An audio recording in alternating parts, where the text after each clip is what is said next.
नमस्कार, मैं हूं अंकुर और आप देख रहे हैं सत्य हिंद। एक नजर अब तक की सुर्खियों पर। महाराष्ट्र में जारी सियासी हलचल के बीच अब एनसीपी नेता अजित पवार ने बड़ा बयान दिया है। एनसीपी के स्थापना दिवस के मौके पर मुंबई में आयोजित कार्यक्रम में अजित पवार ने खुद को नेता विपक्ष पद से हटाए जाने की मांग की है। उन्होंने पार्टी नेतृत्व से अपील की है कि उन्हें महाराष्ट्र विधानसभा में विपक्ष के नेता के रूप में जिम्मेदारी से मुक्त किया जाए और उन्हें पार्टी संगठन में कोई भूमिका सौंपी जाए। ताजा अटकलों को हवा देने वाली एक टिप्पणी में अजित पवार ने कहा कि मुझे बताया गया है कि मैं विपक्ष के नेता के रूप में सख्त व्यवहार नहीं करता हूं। उन्होंने कहा कि मुझे विपक्ष के नेता के रूप में काम करने में कभी दिलचस्पी नहीं थी, लेकिन पार्टी विधायकों की मांग पर भूमिका स्वीकार की। उन्होंने कहा कि उनकी मांग पर फैसला करना एनसीपी नेतृत्व पर निर्भर है। उन्होंने कहा कि उन्होंने कहा कि मुझे पार्टी संगठन में कोई भी पद दें और मुझे जो भी जिम्मेदारी सौंपी जाएगी मैं उसके साथ पूरा न्याय करूंगा। बता दें, हाल ही में राष्ट्रवादी कांग्रेस पार्टी प्रमुख शरद पवार की बेटी सुप्रिया सुले और प्रफुल्ल पटेल को नया कार्यकारी अध्यक्ष बनाया गया था। इस बदलाव से अजित पवार की नाराजगी के कयास लगाए जा रहे थे। वहीं शरद पवार ने उनको नई जिम्मेदारी न देने पर कहा था कि अजित पवार के पास पहले ही जिम्मेदारी थी, वो महाराष्ट्र विधानसभा में विपक्ष के नेता के तौर पर हैं।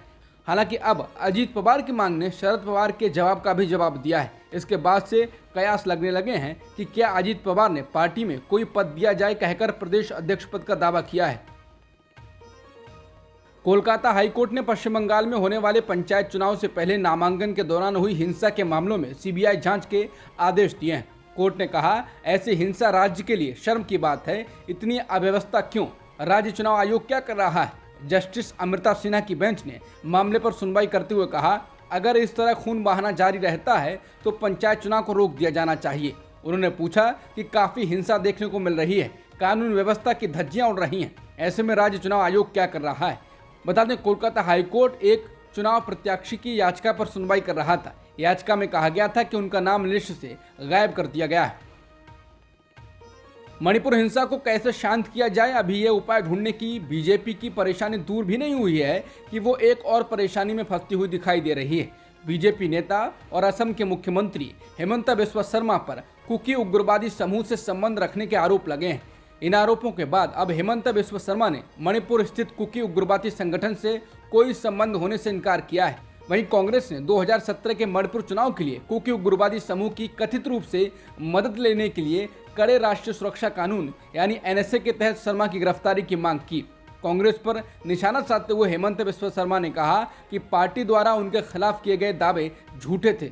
शर्मा की टिप्पणी असम प्रदेश महिला कांग्रेस अध्यक्ष मीरा बौर ठाकुर गोस्वामी के उस आरोप के बाद आई है जिसमें उन्होंने आरोप लगाया था कि कुकी उग्रवादी समूह के एक नेता ने गृहमंत्री अमित शाह को लिखा था कि उनके संगठन ने 2017 के मणिपुर विधानसभा चुनावों में भाजपा की मदद की थी। कांग्रेस के वरिष्ठ नेता सोनिया गांधी ने मणिपुर को लेकर संदेश जारी किया है। कांग्रेस ने उनके वीडियो को ट्वीट किया है जिसमें उनका कहना है कि मणिपुर में लोगों के जीवन को तबाह करने वाली अभूतपूर्व हिंसा ने हमारे देश की अंतरात्मा पर गहरा घाव छोड़ा है। उन्होंने कहा कि मुझे ये देखकर गहरा दुख हुआ है कि लोगों को उस एकमात्र स्थान से पलायन करने के लिए मजबूर होना पड़ा जिसे वो अपना घर कहते हैं। सोनिया गांधी ने कहा कि मैं शांति और सद्भाव की अपील करती हूँ। उन्होंने कहा कि मुझे मणिपुर के लोगों से अपार आशा और विश्वास है और मैं जानती हूँ कि हम सब मिलकर इस परीक्षा से पार हो जाएंगे। आज अंतर्राष्ट्रीय योगा डे है। इस दौरान पीएम मोदी ने न्यूयॉर्क स्थित यूएन मुख्यालय में योग दिवस पर आयोजित किए गए कार्यक्रम का नेतृत्व किया। इसके साथ ही उन्होंने कहा कि योग भारत से आया है और यह बहुत पुरानी परंपरा है, लेकिन योग कॉपीराइट, पेटेंट और रॉयल्टी से फ्री है। योग आपकी आयु, लिंग और फिटनेस स्तर के अनुकूल है। योग पोर्टेबल है। योग जीवन जीने का तरीका है। कांग्रेस प्रवक्ता सुप्रिया श्रीनेत ने पीएम मोदी की यात्रा को लेकर एक ट्वीट किया है। उन्होंने लिखा है, ये देखकर बहुत दुख हुआ कि कल जब पीएम मोदी अमेरिका के न्यूयॉर्क शहर पहुंचे तो उनकी अगवानी के लिए ना तो बाइडेन सरकार का और ना ही वहां की आर्मी का कोई बड़ा अधिकारी आया, जबकि राष्ट्रपति ओबामा और डोनाल्ड ट्रंप के भारत आगमन पर मोदी जी स्वयं एयरपोर्ट पर उन्हें लेने के लिए पहुंचे थे। उन्होंने कहा कि आपको शायद याद हो कि जब पूर्व प्रधानमंत्री डॉक्टर मनमोहन सिंह जी अमेरिका की राजकीय यात्रा पर थे, तब उनके पहुंचने पर अमेरिका द्वारा उन्हें गार्ड ऑफ ऑनर दिया गया था। इसके साथ ही उन्होंने कहा कि और ये तो सर्वविदित है कि पंडित जवाहरलाल नेहरू जी इकलौते भारतीय प्रधानमंत्री हैं जिन्हें 2 बार एयरपोर्ट पर लेने के लिए अमेरिकी राष्ट्रपति पहुंचे थे। पहली बार 1949 में राष्ट्रपति ट्रूमन, पंडित नेहरू के एयरपोर्ट पर अगवानी करने आए और फिर 1961 में तत्कालीन राष्ट्रपति केनेडी आए और वहां से पंडित नेहरू और प्रेसिडेंट केनेडी ने एक साथ उनके आधिकारिक हवाई जहाज एयरफोर्स वन में वाशिंगटन तक की यात्रा की। शायद ये बहुत कम लोगों को मालूम होगा कि पंडित नेहरू इकलौते ऐसे वैश्विक नेता हैं जो 1956 में तत्कालीन राष्ट्रपति के फार्म हाउस में उनके व्यक्तिगत अतिथि के रूप में रुके थे। अमेरिकी राष्ट्रपति जो बाइडेन ने भारत में मानवाधिकारों के बारे में निरंतर चिंताओं के बावजूद भारत के प्रधानमंत्री नरेंद्र मोदी का 2 दिनों की वार्ता के लिए स्वागत किया है। व्हाइट हाउस के राष्ट्रीय सुरक्षा सलाहकार जेक सुलिवन ने संवाददाताओं से कहा कि उम्मीद है कि बाइडेन भारत में लोकतंत्र को लेकर अमेरिकी चिंताओं को उठाएंगे, लेकिन वो मोदी को इस विषय पर लेक्चर नहीं देंगे। उन्होंने कहा कि जब अमेरिका प्रेस, धार्मिक या अन्य स्वतंत्रता के लिए चुनौतियों को देखता है तो हम अपने विचारों से अवगत कराते हैं, लेकिन हम ऐसा एक तरीके से करते हैं क्योंकि हम लेक्चर नहीं देना चाहते हैं और ये दावा नहीं करते हैं कि हमारे पास स्वयं चुनौतियां नहीं हैं। उन्होंने कहा कि आखिरकार भारत में राजनीति और लोकतांत्रिक संस्थानों का सवाल कहाँ जाता है, ये भारतीयों द्वारा भारत के भीतर निर्धारित किया जा रहा है, ये संयुक्त राज्य अमेरिका द्वारा निर्धारित नहीं किया जा रहा है। बता दें, बाइडेन पर उनके साथी डेमोक्रेट्स का दबाव है कि वो मोदी के साथ मानवाधिकारों का मुद्दा उठाएं। प्रधानमंत्री मोदी ने आज बुधवार को टेस्ला के सीईओ और ट्विटर के मालिक एलोन मस्क से मुलाकात की। बैठक के बाद मस्क ने मीडिया से कहा, मैं मोदी का प्रशंसक हूं। प्रधानमंत्री के साथ मुलाकात शानदार रही और मैं उन्हें काफ़ी पसंद करता हूं। वो कुछ साल पहले हमारे कारखाने आए थे, इसलिए हम एक दूसरे को कुछ समय से जानते हैं। एलोन मस्क ने कहा कि मैं भारत के भविष्य के बारे में अविश्वसनीय रूप से उत्साहित हूँ। मुझे लगता है कि दुनिया के किसी भी बड़े देश की तुलना में भारत में अधिक संभावनाएं हैं। टेस्ला के भारत आने की संभावना के बारे में पूछे जाने पर मस्क ने कहा, मुझे विश्वास है कि टेस्ला भारत में होगी और जल्द से जल्द ऐसी कोशिश होगी। ट्विटर प्रमुख ने कहा, पीएम मोदी वास्तव में भारत की बहुत चिंता करते हैं क्योंकि वो हमें भारत में महत्वपूर्ण निवेश करने के लिए प्रेरित कर रहे हैं। हमें बस सही समय का इंतजार है। वो वाकई भारत के लिए सही काम करना चाहते हैं, वो ओपन हैं, वो कंपनियों के लिए मददगार होना चाहते हैं, लेकिन साथ ही ये भी तय करते हैं कि वो भारत के लिए लाभप्रद हो। ट्विटर के संस्थापक जैक डोर्सी ने हाल ही में भारत की नरेंद्र मोदी सरकार पर ट्विटर को बंद करने की धमकी देने और कर्मचारियों को यहां रेड मारने जैसे कई आरोप लगाए थे। उन्होंने कहा था कि उनसे भारत के कई ऐसे पत्रकारों के अकाउंट बंद करने के लिए कहा गया था जो सरकार के आलोचक थे।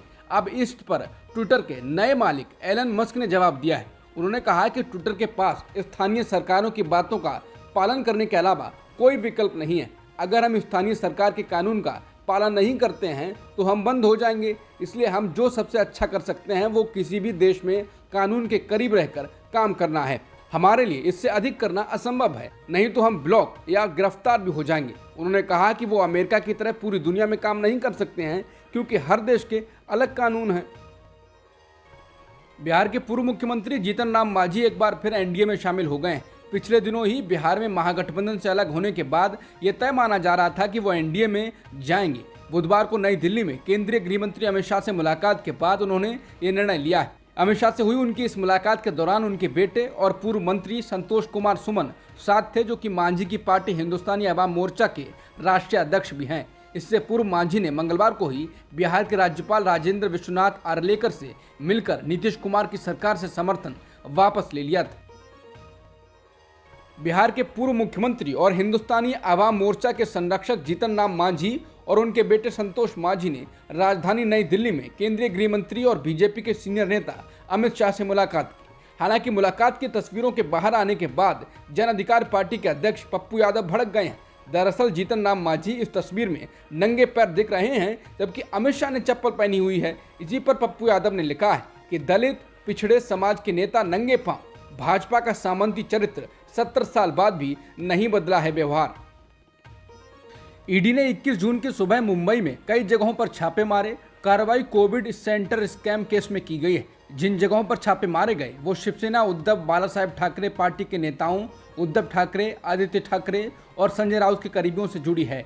कोविड के दौरान लाइफलाइन कंपनी के अंतर्गत कथित घोटाले के संदर्भ में ईडी ने मामला दर्ज किया था। आदित्य और राउत के करीब 15 ठिकानों पर ईडी की रेड चल रही है। मुंबई, पुणे सहित कई शहरों में रेड जारी है। अधिकारियों ने कहा कि पाटकर और उसके 3 सहयोगियों ने महामारी के दौरान कोविड-19 क्षेत्र अस्पतालों के प्रबंधन के लिए बृहन मुंबई महानगर पालिका के ठेके कथित रूप से फर्जी तरीके से हासिल किए थे। बता दें सुजीत पाटकर शिवसेना के नेता संजय राउत के करीबी माने जाते हैं। मशहूर रैपर हनी सिंह ने दावा किया है कि उन्हें गैंगस्टर गोल्डी बराड़ ने जान से मारने की धमकी दी है। इस संबंध में उन्होंने दिल्ली पुलिस से शिकायत भी की है। उन्होंने कहा कि मैं अमेरिका में था और मेरे मैनेजर को फ़ोन कॉल आया, मेरे लिए भी धमकी दी गई। मैंने पुलिस कमिश्नर से मुलाकात की है और मैंने शिकायत दी है। वो कह रहे हैं कि इस पर जांच की जाएगी। उन्होंने मुझे बताया कि स्पेशल सेल इस मामले को देखेगी और मेरे पास जो सबूत जानकारी थी वो मैंने उन्हें दे दी है। हनी सिंह ने कहा कि मेरे स्टाफ को कॉल आया था, वो लोग गोल्डी बराड़ के नाम से बोल रहे थे। मैंने पुलिस कमिश्नर से निवेदन किया है कि मुझे सुरक्षा दें। अब तक की खबरों में इतना ही। बाकी खबरों के लिए बने रहिए सत्यहिंदी.com के साथ।